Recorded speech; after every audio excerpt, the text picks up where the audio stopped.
Hello everyone, কেমন আছো সকলে? আশা করি খুব ভালো এবং সুস্থ আছো। তো আমি আমার ভিডিওটা স্টার্ট করে দিয়েছি। এখন ঘড়িতে বাজে 7:20। তো পাপা উঠে গেছে, ওকে এখন খাইয়ে দাইয়ে ফ্রেশ করে দিয়েছি। এবার ও যাবে একটুখানি খেলতে, আর আমি আমার কাজগুলো করব। আজকেও মেঘলা প্রতিদিনের মতোই, রোদের বংশও নেই কোনো, তবুও আছে অনেক কাজ, সব করতে হবে। তো দেখতে পাচ্ছ এই যে এখন আমি সমস্ত বোতলগুলো নিয়ে যাচ্ছি বাইরে, কারণ ভরবো জল, ঘরে জল নেই। তো এগুলো সব ভরে ঠরে নিয়ে তারপরে টুকটুক করে কাজ করতে হবে, যেহেতু আজকে বৃহস্পতিবার, ঘর মোছা রয়েছে, ঠাকুর পুজো দেওয়া রয়েছে, তার সাথে আমার ছোট্ট বাচ্চা এবং তারও কাজকর্ম করতে হবে। তো এখন চলে এসেছি, জামা কাপড় কটা অনেক সকালে আজকে ভিজিয়েছি, ধোবো ধোবো করে ধোয়াই হচ্ছিল না। তো জামা কাপড় কটা আগে ধুয়ে নিই, তারপরে সব কাজ করব, কারণ যেহেতু বারবার মেঘ বৃষ্টি হতেই রয়েছে। তো জামাটা ধুয়ে দিলে জলটাও কিছুটা ঝরে যাবে, রোদে না শুকাক, জলটা ঝরলে তারপর সেটা ঘরে নিয়ে রেখে দেবো।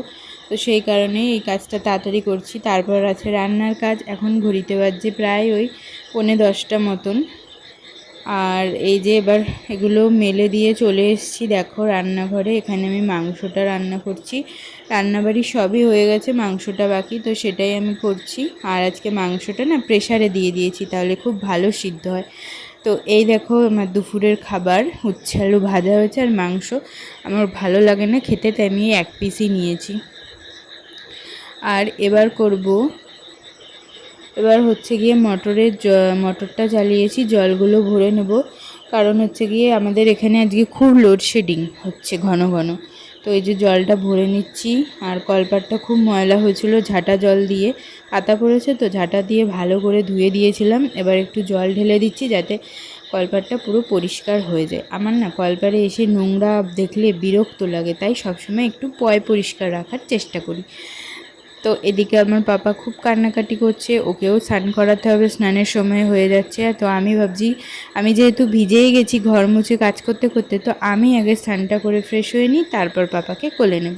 তো এই দেখো চলে এসেছি, আমার পাপাকেও স্নান করিয়ে দিয়েছে আর আমিও স্নান করে নিয়েছি। কেবল ঘরে এসেছি আর নেমেছে বৃষ্টি, ঝমঝম করে বৃষ্টি নেমেছে। ওই যে ওর বাবা ওদিকে কিছু একটা করছে, জানি না কি। তো এত জোরে বৃষ্টি নেমেছে। তো এখন যাব হচ্ছে পুজো দিতে। বাবাকে একটু সকালে কলা খাওয়ানো হলো, তো দুপুরে ভাতটা খাওয়াবো একটু বাদে। এখন আমি আগে বৃহস্পতিবারের পুজোটা মন ভরে দিয়ে নিই। জানো তো আগে না শাড়ি পরে আলতা দিয়ে পুজো দিতাম, এখন আর সেইভাবে দেওয়া হয়ে ওঠে না, কারণ পিছনে অনেক কাজ থাকে পরপর করে। তো ওইভাবে পরিপাটি করে আর পুজো দেওয়া হয়ে ওঠে না। তবুও আমি যতটা পারি মন থেকেই পুজোটা দেওয়ার চেষ্টা করি। আর পাঁচালিটা এখন পাঠ করে নিচ্ছিলাম, বৃহস্পতিবারের ব্রত কথাটা।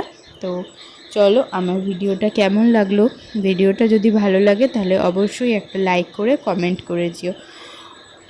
তো টাটা বাই, আজকের মতো এটুকুই। কাল আছে আমাদের বাড়ি কীর্তন, তার জন্য এখানে ফর্দ লেখালেখি চলছে বাজারের। তো এবার এগুলো আর কি কী কী আনা হবে না হবে, সন্ধেবেলায় গেছিলাম পাশেই একটু পাড়াতে আর কি কীর্তন ছিল, তো পাপাকে নিয়ে সেখানেই গিয়েছিলাম।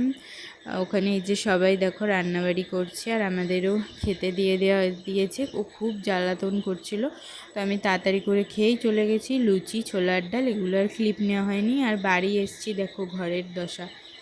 আর ওর বাবা নিয়ে এসছে, মানে কালকে কীর্তনের যে বাজার হবে, মুদি বাজার, সবজি বাজারগুলো, সেগুলো নিয়ে এসছে। আর ও দেখো এই যে ছাতুর প্যাকেট নিয়ে খেলা করছে কীভাবে, ওটা ওর পছন্দ হয়েছে। আর দেখো কত পুঁই শাক, প্রায় 7 কেজির মতন পুঁই শাক এনেছে।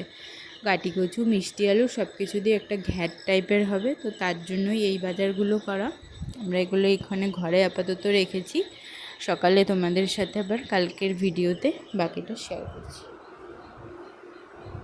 তো এ দেখো টাটা, গাড়ি করে চলে যাবে। তো ভিডিওটা ভালো লাগলে অবশ্যই লাইক করে দিও। Tata bye, good night.